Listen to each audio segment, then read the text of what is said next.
नमस्कार, रामात maths classes में आपका एक बार फिर स्वागत है। आज का जो वीडियो है वो कक्षा 5 में अध्ययन करने वाले सभी विद्यार्थियों के लिए, साथ ही विशेषकर उन विद्यार्थियों के लिए जो कक्षा 6 के लिए जो जवान नवोदय जो विद्यालय है उनके प्रवेश परीक्षा की तैयारी कर रहे हैं, तो उनके लिए बहुत ज़्यादा उपयोगी होने वाला है। साथ ही वो जो कक्षा 5 में पढ़ते हैं उनके लिए भी उतना ही उपयोगी है। ठीक है, क्योंकि इन वीडियो में हम जो चर्चा करेंगे वो कक्षा 5 के जो मैथ्स का जो पाठ्यक्रम उस पूरे पाठ्यक्रम की भी चर्चा करेंगे। साथ ही हम जो नवोदय में आने वाला जो अच्छे जो प्रश्न हैं उन प्रश्नों पर भी अपन इस पे पूरी तैयारी के साथ आगे बढ़ेंगे। तो आप जो साथी पहली बार इस चैनल के साथ जुड़े हैं, इस वीडियो को पहली बार देख रहे हैं, तो सबसे पहले तो उनसे मैं आग्रह करूंगा कि आप इस चैनल को एक बार सब्सक्राइब कर दीजिए, ताकि आपके नवोदय से संबंधित जो कंटिन्यू जो वीडियो बनेंगे उनसे आप कहीं भी वंचित नहीं होंगे। साथ में उसी के पास में एक बेल आइकन बना हुआ है, तो आप उसको भी प्रेस कर दीजिए, ताकि जब भी नवोदय से संबंधित जो वीडियो अपलोड होगा चैनल पर, तो उसका नोटिफिकेशन जो होगा वो आपको समय पर मिल जाएगा। आपको मोबाइल में मैसेज आ जाएगा, तो आपको पता चल जाएगा कि भाई वीडियो अपलोड हो चुका है, तो आप उस वीडियो को समय पर देख पाएंगे। साथ ही अगर आपको वीडियो अच्छा लगे तो आप लाइक जरूर करें, और अपने जो साथी है, जो दूसरे जो साथी है वो आपकी तरह तैयारी कर रहे हैं या कक्षा 5 में जो अध्ययन कर रहे हैं, तो आप उनके साथ वीडियो शेयर भी करें, ताकि उनको भी इसी तरह से बेनिफिट मिलता रहेगा। चलिए, तो हम बिना समय गवाए शुरू करते हैं आज का वीडियो। और इसमें हम चर्चा करेंगे कि पहला जो चैप्टर आपके जो दिया हुआ है संख्या और संख्या पद्धति, उसके बारे में अपन विशेष रूप से चर्चा करेंगे। हाँ, आपसे एक निवेदन और रहेगा कि आप जब भी वीडियो देखें तो अपने साथ में कॉपी और पेन लेके जरूर बैठे, ताकि आपको जो भी अच्छा लगे तो उसे आप साथ ही साथ नोट भी करते रहिए। तो चलिए, हम बिना समय गवाए शुरू करते हैं आज का वीडियो।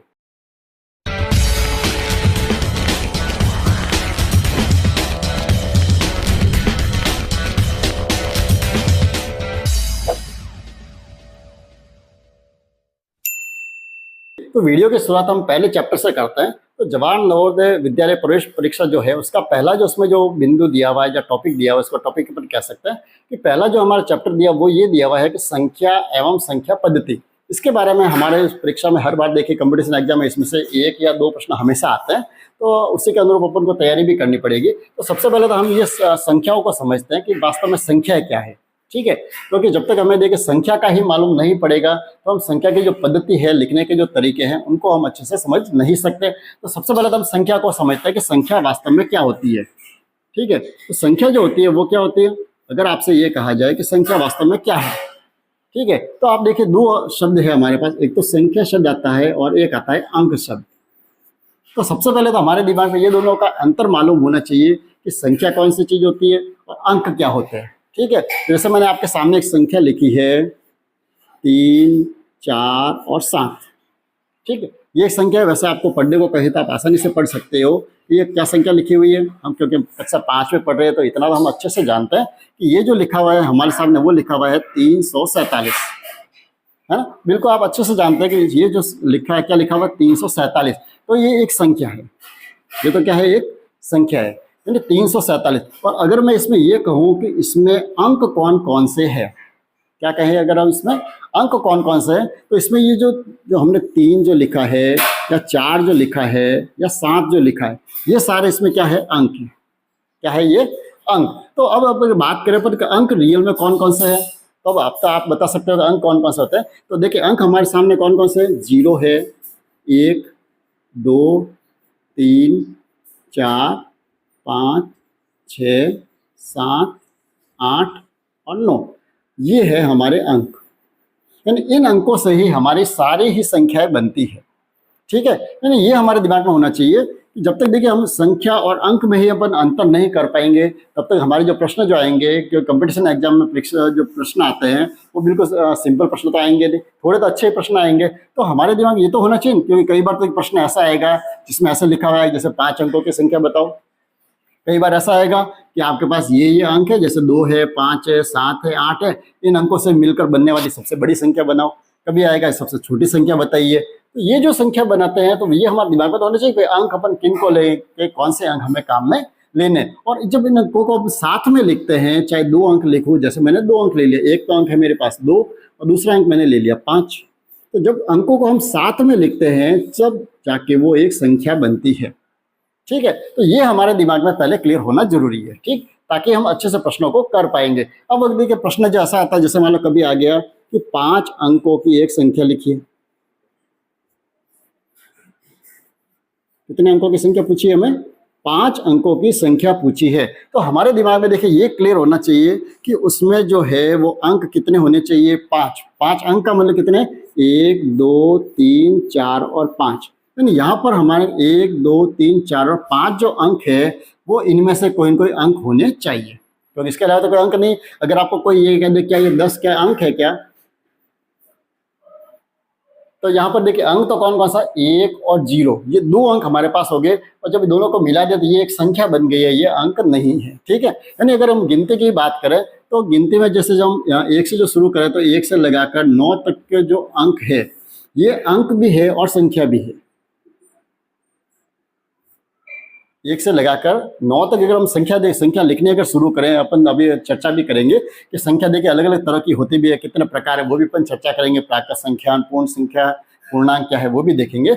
लेकिन अब जब पहले अंकों और संख्या को जब समझ रहे हैं तो अब यहाँ पर देखिए संख्या तो हमारी शुरू तो कहाँ से होती है, 1 से शुरू होती है। ठीक है, अगर पूर्ण संख्या को गिनेंगे तो 0 से भी शुरू होती है। तो अब यहाँ पर ये 1 2 3 4 जो है ये क्या है, संख्या भी है। यानी अगर एक अंक की अगर मैं संख्या बोलूं तो ये हमारे पास संख्या भी है, 1 2 3 4 5। जब इनको हम गिनने में काम में ले रहे हैं तब तक ये क्या है, संख्या भी है। और 10 होते ही वो संख्या तो है कि 10 11 12 जो आगे चलती जाएगी ये भी संख्या है। ठीक है, यानी जब इनको हम कंटिन्यू लिख रहे हैं तब ये संख्या भी है, 1 से लगाकर 9 तक जो है वो अंक भी है। अगर मैं इकलौता इकलौता लिखूं तो ये अंक भी है और संख्या भी है। कहाँ तक, 9 तक जब हम इसको समझेंगे तब तक ये अंक और संख्या दोनों है। लेकिन उसके बाद में जितने भी हम अंकों को साथ में लिखेंगे तब वो केवल हमारे पास संख्या रह जाएगी, वो अंक नहीं रहेंगे। हाँ, इसको अगर मैं अलग अलग लिख दूं, जैसे ये 25 की जगह मैंने अगर ऐसे लिखा हुआ है, 2 अलग लिखा हुआ है और 5 अलग लिखा हुआ है, तो यहाँ पर ये देखिए ये 25 नहीं है, ये क्या है, यहाँ पर ये हमारे पास 2 है और ये 5, दोनों अलग अलग है, तब तो ये अंक है। और जब इनको मैंने साथ में लिखा है तब जाके ये क्या बन जाएगी, एक संख्या।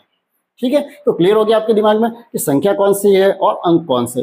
ठीक, अब इसको अपन थोड़ा सा आगे बढ़ते हैं। अपन समझते हैं कि संख्या के जो प्रकार है वो प्रकार कौन कौन से होते हैं, उसके बाद में ताकि अपन को थोड़ा सा जो आगे जो समझने में थोड़ी आसानी होगी। तो आगे बढ़ते हैं और हम अब संख्या और अंकों के बाद में अब संख्याओं के प्रकार को भी थोड़ा समझ लेते हैं कि संख्या जो है वो कितने प्रकार की होती है। क्योंकि हमारे प्रश्नों में ऐसे खूब सारे आएंगे, कहीं पर तो मैं प्राकृत संख्या भी शब्द मिल जाएगा, कहीं पर आपको पूर्ण संख्या भी शब्द मिलेगा, कहीं पर पूर्णांक भी मिल जाएंगे। तो हम सबसे पहले उनको समझते हैं कि संख्या कौन से प्रकार की होती है। तो देखिए सबसे पहला जो प्रकार है वो होता है प्राकृत संख्या। क्या नाम है उसका, प्राकृत संख्या। अब ये संख्या कौन सी होती है, तो सब प्राकृत संख्या तो वो है जो प्रकृति में हमें जो चीजें जितनी भी है जिनको हम गिन सकते हैं, या जहां से हमारा गिनने का काम शुरू होता है, जहां से हमारा गिनने का काम शुरू होता है। यानी अब आपको अगर जैसे खूब सारी चीजें दे दी जाए आपके सामने कि ये कुछ चीजें आपके सामने हैं, जैसे समझ लीजिए जैसे ये आपके सामने कुछ कंकड़ पड़े, ठीक है, और अगर आपको कह दिया जाएगा आप इनको गिनिए, तो आप गिनना कहाँ से शुरू करेंगे, हम देखिए सीधा गिनना शुरू करेंगे। कहाँ से करेंगे, ये 1, ये 2, ये 3, ये 4, ये 5, ये 6, ये 7, ये 8, ये 9। यानी यहाँ से हमारा गिनना शुरू कहाँ से होता है, 1 से शुरू होता है। यानी 1, फिर 2, फिर 3, फिर 4, फिर 5, 6, इस तरह से हम गिनना शुरू करते हैं। तो ये जो संख्या है इनको कहते हैं प्राकृत संख्या। यानी जहाँ से हमारा गिनना प्रारंभ होता है, कहाँ से गिनना शुरू होता है, हमारी काउंटिंग कहाँ से शुरू होती है, 1 से। 1 2 3 4 5 6 7 8 इस तरह से करते करते संख्या कहाँ तक बढ़ेगी आगे, हम इसकी गणना कभी खत्म तो हो ही नहीं सकते, अपन काउंट नहीं कर सकते। यानी ये जो संख्या आगे तो ये कहलाती है प्राकृत संख्या। ठीक है, अब नंबर 2, दूसरा एक जो नाम आएगा वो आता है पूर्ण संख्या। ठीक है, कौन सी संख्या होती है, पूर्ण संख्या। वैसे ये जो संख्याओं के जो प्रकार है ये हमारे कक्षा 5 में अभी तक नहीं आया हुआ है, आप ध्यान रखें। कक्षा 5 की जो अपनी पुस्तक जो है ना उसमें हमें संख्याओं के प्रकार के बारे में इतनी जानकारी वैसे करने की आवश्यकता नहीं है। लेकिन देखिए आप भी अभी जो कक्षा 5 के लिए जो पढ़ रहे हैं वो भी इस वीडियो को अगर देख रहे हैं तो आप ये मत समझिए कि ये हमारे लिए कोई काम का नहीं है। कि ये जो सारी चीज़ें ये आपको कक्षा 6 में बहुत उपयोगी होगी, क्योंकि कक्षा 6 में आते ही आपका पहला जो चैप्टर है उसमें आपको संख्याओं के प्रकार ऐसे समझने के लिए मिल जाएंगे। तो जब आपको अभी से जानकारी होगी तो आगे आपके लिए बहुत हेल्प हो जाएगी। तो आप भी इसको अवश्य देखें, कहीं भी इसको स्किप करने की जरूरत नहीं है। ठीक है, तो अब दूसरा जो प्रकार है वो कौन सा है, पूर्ण संख्या। अब पूर्ण संख्या कौन सी होती है, यानी यही जो संख्या है कि काउंटिंग तो हमारे कहाँ से शुरू हो रही है, 1 से। 1 2 3 4 5 6 7 8 करते करते आगे बढ़ेंगे, वो सारी हमारी क्या है, संख्या है। ठीक है, अब इसमें अगर एक जो संख्या जो है वो हम देखते हैं 0। 0 भी क्या है, बस एक संख्या ही है। तो इस जीरो को जब संख्या मान ले और इसको हम साथ में लिख दे तो ये कहलाती है पूर्ण संख्या। क्या होती है ये? पूर्ण संख्या। यानी जब तक हम जीरो इसमें शामिल नहीं है तब तक तो क्या कहलाएगी? ये प्राकृत संख्या कहलाएगी। और जब हम इसमें जीरो को भी इसमें साथ में लिख देंगे कि चलो भाई जीरो भी एक संख्या ही है, तो उसको पहले तो कई बार कंफ्यूजन ये था कि जीरो को संख्या माने या नहीं माने, लेकिन बाद में आखिर आकर संख्या, इसको संख्या जब माना है तो हम इसको संख्या में शामिल जब करते हैं तो ये हो जाती है हमारी पूर्ण संख्या। ठीक है, तो ये दो चीजें हो गई। अब आगे हम तीसरा जो प्रकार है उसको समझते हैं। तीसरा जो प्रकार है उनको कहते हैं पूर्णांक। क्या बोला जाता है? पूर्णांक। अब देखिए पूर्णांक क्या चीज है।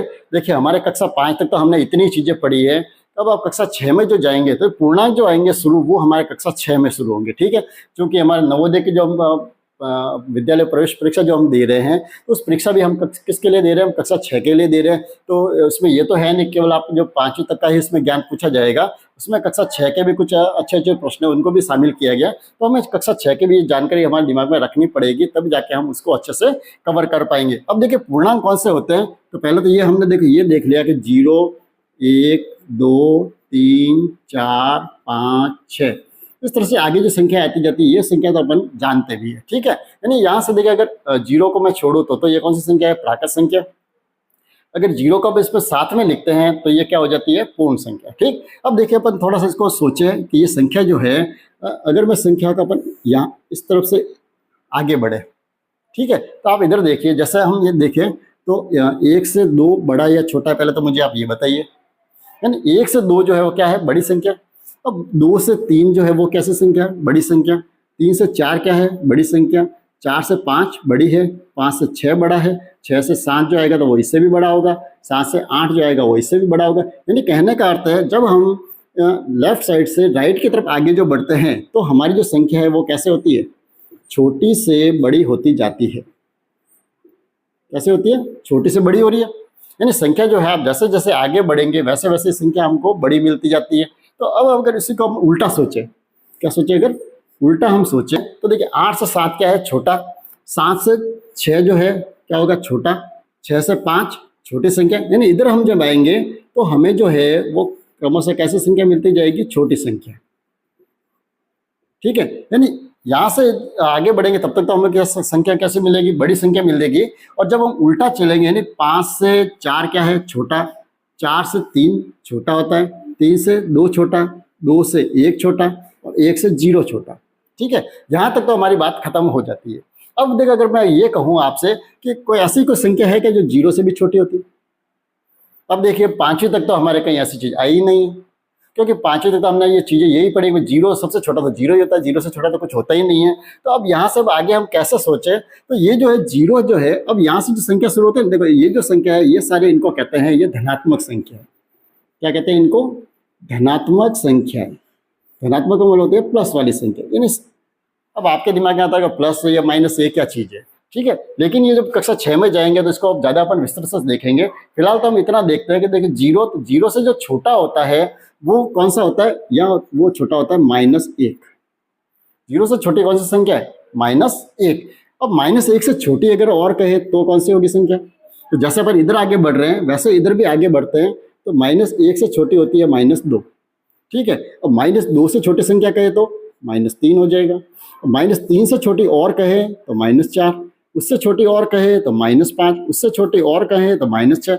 ऐसे करते करते इधर भी संख्या आगे बढ़ती जाती है और कभी खत्म नहीं होती। यानी जीरो के एक तरफ तो धनात्मक रूप से संख्या आगे बढ़ती है पूरी, और एक जो है जीरो से राइट साइड में, लेफ्ट साइड में सारी जो है संख्या कैसी होती है? ऋणात्मक संख्या। कैसी संख्या होती है? ऋणात्मक, या इसको नेगेटिव कहते हैं, माइनस में की संख्या। तो ये जो सारी संख्या जो है जीरो के साथ में धनात्मक और ऋणात्मक दोनों ही संख्याओं को अगर पूरा अपन मिला दे तब जाके उनको हम बोलते हैं पूर्णांक। इनको क्या कहते हैं? पूर्णांक। अब देखिए पूर्णांक जो अपन ने ये समझ तो लिया हल्का सा। अब अगर मैं आपके सामने एक प्रश्न करूं कि मुझे ये बताइए कि 2 बड़ा है या 5? ठीक है, तो सीधे ही दिख रहा है क्योंकि अपन ये संख्या तो जानते हैं कि 2 छोटा है और 5 उससे बड़ी संख्या है। दोनों में से बड़ी संख्या कौन सी होगी? तो 5। और अगर मैं छोटी संख्या कहूं तो कौन सी है? 2। ठीक है, ये तो हो गया यहाँ तक। अब अपन इस माइनस वाली संख्या को भी अपन देखें। अगर मैंने सामने एक तो -2 लिखा हो और एक -1 लिखा हो, ठीक है, अब इन दोनों में से बड़ा कौन होगा? तो अगर ये देखिए माइनस अगर नहीं हो तो अपन को सीधा दिख रहा है कि एक जो है वो छोटा है और दो क्या होता है उससे बड़ा होता है। लेकिन माइनस में आपको बिल्कुल उसके उल्टा सोचना पड़ेगा, क्योंकि हम माइनस में जो जा रहे हैं पीछे, तो जितना हम पीछे जाएंगे वैसे वैसे हमको कैसे संख्या मिलेगी, छोटी संख्या मिलती जाएगी। यानी संख्या जो मिलेगी वो कैसे मिलेगी हमको, छोटी संख्या। यानी अगर मैं ये कहूँ कि -2 है तो -3 उससे छोटा है, -3 से -4 भी क्या है उससे और छोटा है। अब अगर हमारे सामने अगर दो संख्या लिखी हुई है, मान लो एक तो लिखा हुआ है -2 और एक लिखा हुआ है 2, अब दोनों में से बड़ी संख्या कौन सी होगी?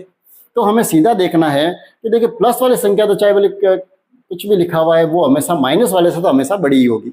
ये दिमाग में हमको क्लियर करना है, क्योंकि माइनस वाली संख्या तो बड़ी ही होती है और प्लस वाली संख्या हमेशा क्या होती है, बड़ी, और माइनस में संख्या जो होती है वो हमेशा ही होती है छोटी। तो अगर आपके सामने कोई ऐसा प्रश्न आ जाए कि जिसमें कुछ संख्या लिखी है और ये दे जाएगा इसमें से बड़ी संख्या कौन सी है, तो होगा 2, और छोटी संख्या कौन सी है, तो -2। ठीक है। अब इसी प्रश्न को देखिए, अच्छे प्रश्न जो देते हैं आपके कंपटीशन में वो कैसे देते हैं, जैसे एक संख्या तो लिख दी उसने 2 और एक लिख दिया -20। अब इन दोनों में से बताइए कि बड़ी संख्या कौन सी है। ठीक है, तो ऐसा जो प्रश्न आते हैं उसमें क्या करते हैं हम फटाफट में देखते हैं तो हमको सीधा दिखता है कि 2 तो छोटा है 20 बड़े, और 20 को हम बड़ा बता देते हैं, तो वहाँ हमारे क्या हो जाता है, गलत हो जाता है वहाँ, क्योंकि यहाँ पर देखिए माइनस तो हम देखते ही नहीं कि भाई माइनस ये कौन सी चीज़ है। तो जब माइनस में जो संख्या होगी वो हमेशा ही छोटी संख्या होगी। ठीक है। अब अगर दोनों ही संख्या माइनस में है तो भी उसमें आपको ऐसा सोचेंगे, जैसे एक मैंने लिख दिया -11 और एक लिखे मैंने -5। ठीक है, तो अब दोनों में से देखिए बड़ी संख्या कौन सी होगी, वैसे तो क्या होता है 5 छोटा है और 11 बड़ा होता है।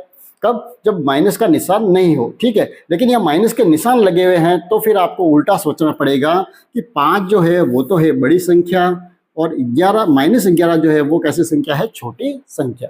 ठीक है, तो तब जाके अपन पूर्णांक के बारे में पूरे स्पष्ट हो पाएंगे। तो अब संख्याओं का हम चौथा जो प्रकार है उसको देखते हैं। तो चौथा जो प्रकार है, देखिए हमने 3 देख लिए। सबसे पहले तो हमने क्या देखी, प्राकृत संख्या देखी। ठीक है, तो प्राकृत संख्या कौन सी थी, यानी वे संख्या है जो कहाँ से शुरू होती है, 1 से शुरू होती है, 1 2 3 4, ये तो हो गई प्राकृत संख्या।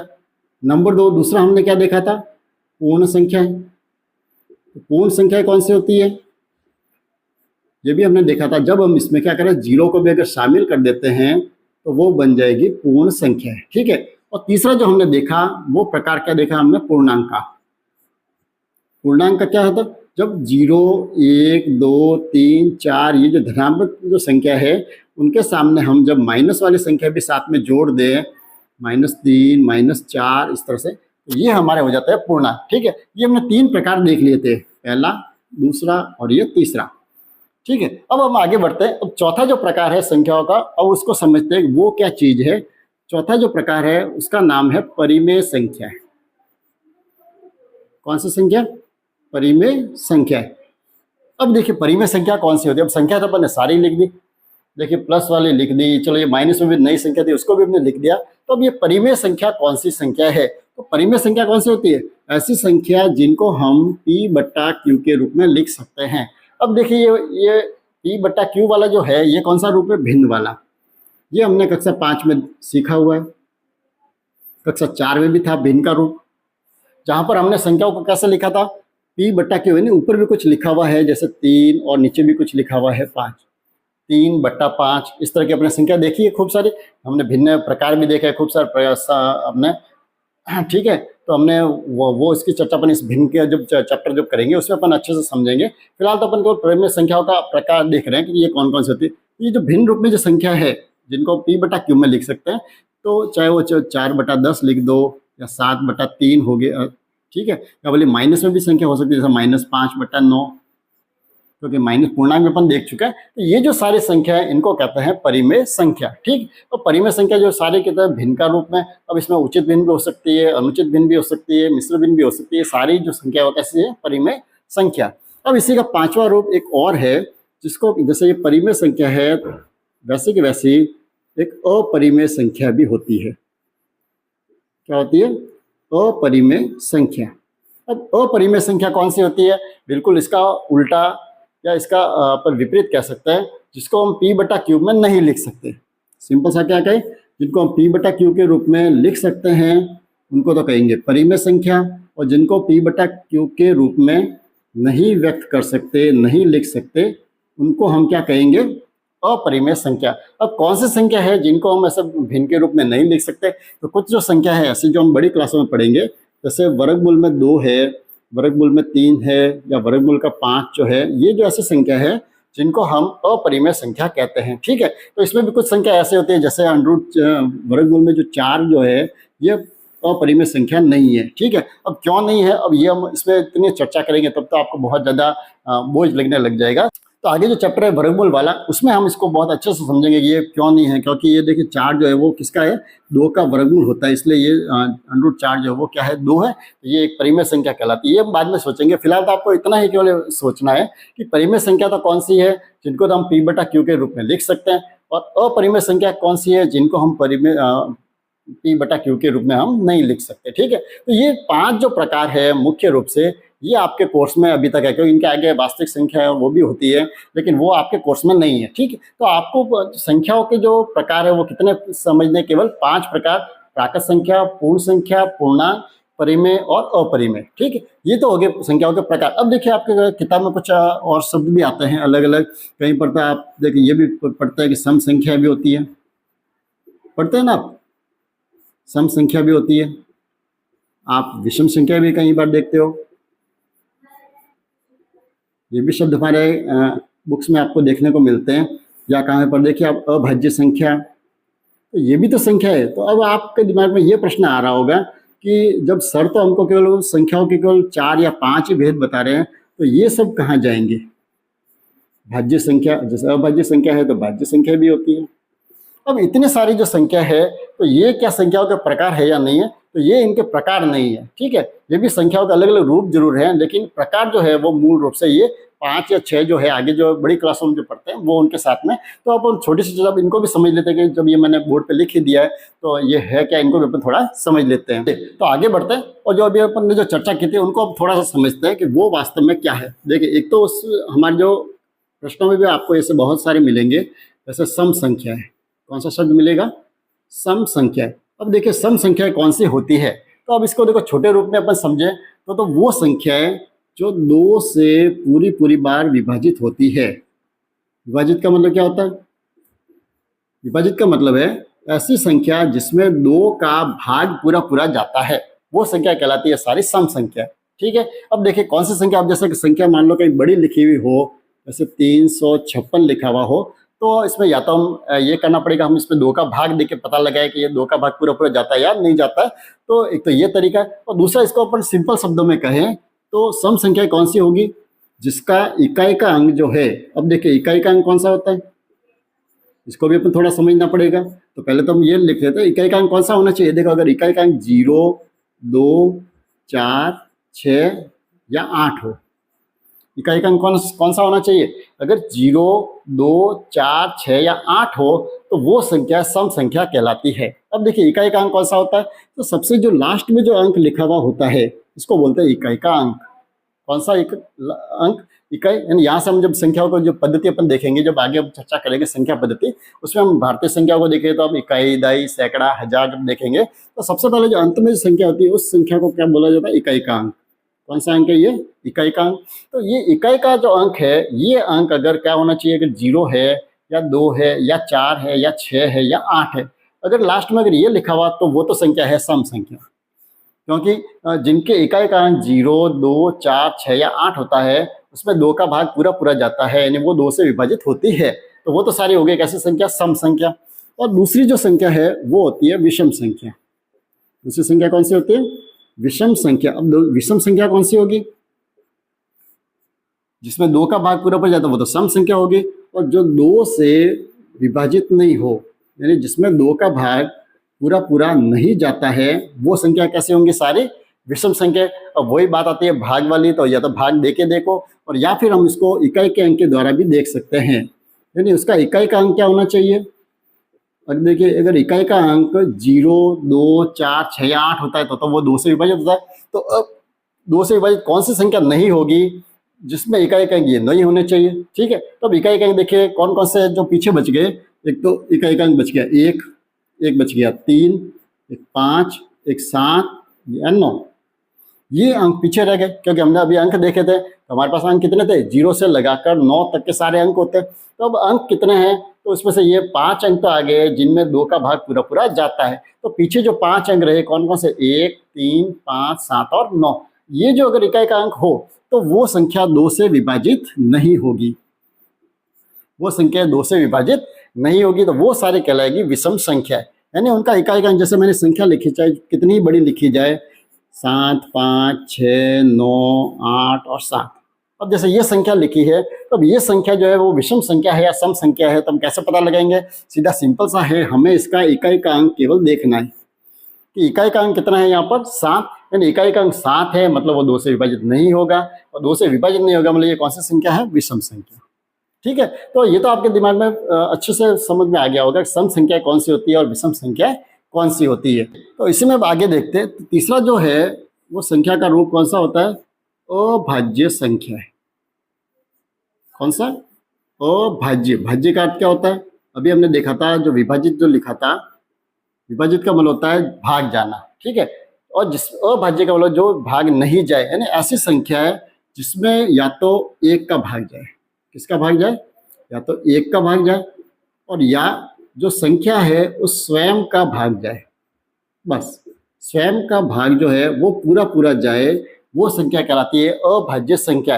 या हम दूसरे शब्दों में कहें तो ऐसी संख्या जिसमें 1 या स्वयं के अलावा और किसी का भाग पूरा पूरा नहीं जाता है, यानी 1 या स्वयं के अलावा, स्वयं के अतिरिक्त किसी का भी भाग पूरा पूरा नहीं जाए, वो सारी संख्या कहलाती है अभाज्य संख्या है। अतिरिक्त किसी भी संख्या का भाग नहीं जाता है, किसी भी संख्या का भाग नहीं जाए, भाग पूरा पूरा नहीं जाता, भाग तो देखिए जाएगा, भाग तो आप किसी भी संख्या में दोगे तो भाग तो हम कर सकते हैं, लेकिन पूरा पूरा नहीं जाता है, पूरा पूरा नहीं जाता है, सॉरी, ठीक है, वो सारी संख्या कहलाएगी अभाज्य संख्या। अब देखिए इस पर संख्या लेते हैं, जैसे मैंने संख्या ली 15, क्या ली, एक संख्या मैंने ली है 15। अब देखिए इस 15 में किस किस का भाग जाता है, तो अपन देखें, सबसे पहले देखिए 1 का भाग इसमें पूरा पूरा जाएगा, 2 का भाग तो इसमें पूरा पूरा नहीं जा सकता है, लेकिन 3 का भाग इसमें पूरा पूरा जाएगा, कितनी बार, 5 बार जाता है। उसके बाद में 4 का नहीं जाता, लेकिन 5 का भाग इसमें पूरा पूरा जाता है। फिर देखिए 6 का नहीं जाता, 7 का नहीं जाता, 8 का नहीं जाता, 9 का नहीं जाता, लेकिन 15 का भाग देखिए पूरा पूरा जाता है। तब देखिए यहाँ पर हमारे पास कितनी संख्या हमें मिल गई, यानी ऐसी 1, 2, 3 और 4 संख्या मिल गई है जिसमें 15 का भाग जाता है पूरा पूरा, ठीक है, 15 में पूरा पूरा भाग जाता है, इन संख्याओं का भाग पूरा पूरा जाता है, तो ये अभाज्य संख्या नहीं है, ठीक है। यानी संख्या ऐसी होनी चाहिए जिसमें या तो 1 का भाग जाए और या उस खुद का ही भाग जाए, बस। अगर इसमें अगर 1 का और 15 का ही भाग पूरा पूरा जाता तो ये अभाज्य संख्या होती, ठीक है। अब इसकी जगह अगर अपन दूसरी संख्या लें, जैसे मैंने एक संख्या ले ली है, मान लो 11, ठीक है, तो अब देखिए 11 में किसका भाग जाता है, या तो 1 का भाग जाएगा, 1 का भाग तो सभी संख्या में पूरा पूरा जाएगा। अब इसके अलावा देखिए न तो इसमें 2 का भाग पूरा जाता है, न 3 का जाता है, न 4 का जाता है, न 5 का जाता है, न 6, न 7 का, न 8 का, न 9 का, न 10 का, यानी किसका भाग जाएगा इसमें, केवल 11 का। तो ऐसी जो संख्या है ये संख्या कहलाती है अभाज्य संख्या, ठीक है। कैसी संख्या कहलाएगी ये, अभाज्य संख्या, यानी जिसमें केवल या तो 1 का भाग जाए या उस संख्या का ही भाग जाए, वो सारी संख्या कहलाती है अभाज्य संख्या, ठीक है। तब अपन अगर यहाँ से शुरू से देखें, अगर हम 1 से 20 तक देखें तो ऐसी कौन कौन सी संख्या है जिसमें केवल स्वयं का भाग जाता है या 1 का भाग जाता है, ठीक है। तो वहाँ से हमें क्या होगी, थोड़ी अभाज्य संख्या हमें ज्ञात हो जाएगी। और देखिए हमारी जो कंपटीशन एग्जाम जो अपन तैयारी कर रहे हैं तो उसमें हमारे पास कम से कम 20 तक की अभाज्य संख्या तो हमें मुख पर याद होनी चाहिए, ताकि प्रश्न जब अपन करेंगे तो थोड़ा सा अपन को वो प्रश्न करने में आसानी होगी। और अपन जो अभाज्य संख्याओं के बारे में जब आगे चर्चा करेंगे तो उसमें तो हम 1 से लगाकर 100 तक की अभाज्य संख्याओं के बारे में भी अपन अच्छे से समझेंगे, ठीक है। तो फिलहाल तो अपन इसमें से अपन देखो तो ये देखते हैं कि इनमें से अभाज्य संख्या कौन कौन सी है। सबसे पहले तो ये देखिए 1 जो संख्या है ये 1। अब 1 ऐसी संख्या है जिसमें देखिए 1 का भाग पूरा पूरा जाता है और स्वयं का भाग भी पूरा पूरा जाता है। वैसे ये देखा जाता है कैसी संख्या, अभाज्य संख्या है, लेकिन ध्यान रखना ये 1 जो है इसको हम अभाज्य संख्या नहीं मानते, ये एक पूर्वाग्रह है, इसको किसी में भी नहीं गिनते, ना तो इसको भाज्य में गिनते, ना इसको अभाज्य संख्या गिनते, इसको किसी में भी यूज नहीं, ठीक है। तो शुरू हम कहाँ से करेंगे, 2। अब 2 देखिए 2 में किसका भाग जाता है, या तो खुद का भाग जाता है या एक का भाग जाता है, तो 2 जो है वो कैसी संख्या है, अभाज्य संख्या। उसके बाद में 3, 3 में भी किसका भाग जाता है, केवल 1 का और 3 का भाग जाता है, तो ये भी अभाज्य संख्या है। फिर देखिए 4, तो 4 में तो देखिए 2 का भाग भी जाता है, तो ये अभाज्य संख्या नहीं हो सकती। 5 में किसका भाग जाता है, केवल 1 का या 5 का, तो ये भी अभाज्य संख्या है। फिर 6 जो है, 6 में देखिए 2 का भाग भी जाता है, 3 का भाग भी जाता है, तो ये हमारे अभाज्य संख्या नहीं हो सकती। ठीक है। 7 जो है, 7 में किसका भाग जाता है, केवल स्वयं का भाग जाता है, तो ये हमारी अभाज्य संख्या है। उसके बाद में 8, तो 8 में तो देखिए 2 का भाग भी जाता है, 4 का भाग भी जाता है, तो ये अभाज्य संख्या नहीं है। 9 में भी देखें तो इसमें देखिए 3 का भाग भी पूरा पूरा जाता है, तो ये भी अभाज्य संख्या नहीं है। 10 में देखिए 1 का भाग जाता है, 2 का भी जाता है, 5 का भी जाता है, तो ये भी अभाज्य संख्या नहीं है। उसके बाद में 11, हमने देखा कि ये अभाज्य संख्या है। 12 जो है, 12 में भी देखिए 2 का, 3 का, 4 का सबके भाग जाता है, 6 का भी भाग जाता है। 13 जो है, 13 में किसी का भाग नहीं जाता, 1 का और 13 का, तो ये अभाज्य संख्या है। उसके बाद में 14 को देखें तो 14 में देखिए 2 का भाग भी पूरा पूरा जाता है, 7 का भी जाता है, तो ये अभाज्य संख्या नहीं है। अब रही 15, तो 15 को तो मैंने पहले ही देखा, इसमें देखिए 3 और 5 इनके भी भाग जाता है, तो ये भी अभाज्य संख्या नहीं है। 16 में देखिए 2 का भी भाग जाता है, 4 का भी जाता है, 8 का भी जाता है, तो ये भी अभाज्य संख्या नहीं है। फिर 17 में किसी का नहीं जाएगा, तो ये अभाज्य संख्या है। उसके बाद में 18 पे चर्चा करें तो देखिए 3 का भी जाता है, इसमें 6 का भी जाता है, 9 का भी जाता है। फिर 19 जो है, 19 में किसी का भी भाग नहीं जाएगा, ठीक है, तो ये भी अभाज्य। और 20 जो है, इसमें तो देखिए 2 का भी जाएगा, 4 का भी जाएगा, 5 का भी जाएगा, 10 का भी जाएगा। तो ये जो संख्या है कौन कौन सी बची, 2, 3, 5, 7, 11, 13, 17 और 19, ये सारी जो संख्या है कैसी संख्या है, अभाज्य संख्या है। और चौथा जो रहा, जो हमने अभी नाम लिखा था, क्या लिखा था, भाज्य संख्या। अब देखिए भाज्य संख्या कौन सी होगी, जो अभाज्य संख्या नहीं है। सीधा साधा अर्थ है, भाज्य संख्या कौन सी, जो अभाज्य नहीं है। यानी अभाज्य का मतलब है जिसमें दूसरी संख्या का भी भाग जाता है, वो सारी संख्या जो है वो हो जाएगी भाज्य संख्या। ठीक है। तो जो हमने क्रॉस जो लगाए हैं, जैसे 4 है, 6 है, 8 है, 9 है, 10 है, 12 है, 14 है, 15, 16, 18, 20, ये जो अपने सारी संख्या जो लिखी है, सारी संख्या कैसी है, भाज्य संख्या। ठीक है। मैंने जो अभाज्य तो कौन सी होगी, जिसमें केवल खुद का भाग या एक का भाग पूरा पूरा जाए, वो तो होगी अभाज्य संख्या। और जिसमें एक और खुद के अलावा, स्वयं के अलावा दूसरी संख्या का भी भाग अगर उसमें जाता है, तो वो सारी संख्या क्या कहलाती है, भाज्य संख्या है। ठीक है। तो आज का जो वीडियो है उसमें अपन इतनी ही चर्चा करेंगे, क्योंकि बाद में अगर अपन सारी चीज़ों को लेंगे तो वीडियो बहुत बड़ा बनेगा। तो बाकी जो चर्चा है वो अपन अगले वीडियो में करेंगे। तो आपने आज की जो वीडियो है उसमें आपने देखिए संख्याओं को हमने सीखा है अच्छे से, संख्या और अंक क्या क्या है उनकी हमने पहचान की है, और साथ ही हमने संख्या को जो प्रकार है उनको भी हमने अच्छे से सीखा है, और साथ ही जो कुछ ये जो रूप है, सम संख्या, विषम संख्या, अभाज्य या भाज्य संख्या है, उनको भी हमने बहुत ही अच्छे से चर्चा की है। तो आशा करूँगा आज का वीडियो आपको बहुत ही सरल तरीके से अच्छे से समझ में आया होगा, और आपने जो जरूरी चीज़ें उनको आपने अच्छे से नोट भी कर ली होगी। अगर नहीं किए तो आप इस वीडियो को एक बार पुनः देखिए, उसको भी आप अच्छे से एक बार नोट कर लीजिए, ताकि आपके पास एक बहुत अच्छे से नोट्स तैयार हो जाएंगे, जो आपकी परीक्षा में बहुत ज़्यादा काम आएंगे। जब प्रश्न भी हल करेंगे उस समय भी आपके बहुत अच्छे से काम आएगा। ठीक है। तो अपन मिलते हैं अगले वीडियो में, उसके आगे जो संख्या पद्धति जो है उस पर अपन चर्चा करेंगे अगले वीडियो में। तो आप चैनल के साथ बने रहिए, और अगर आपको वीडियो अच्छा लगा हो तो आप लाइक जरूर करना, और अपने साथी के साथ इसको शेयर भी करना, ताकि उसको भी बेनिफिट मिलता रहे। और एक बार पुनः निवेदन कर दो, अगर आपने चैनल को सब्सक्राइब नहीं किया है तो आप चैनल को सब्सक्राइब जरूर करें, और जो बेल आइकन जो है ना पास में, उसको आप जरूर दबाएं, ताकि जब भी वीडियो अपलोड होगा तो उसकी आपको जानकारी समय पर मिलेगी। तो मिलते हैं अगले वीडियो में, तब तक अपना अभ्यास जारी रखिए और बने रहिए चैनल के साथ। धन्यवाद।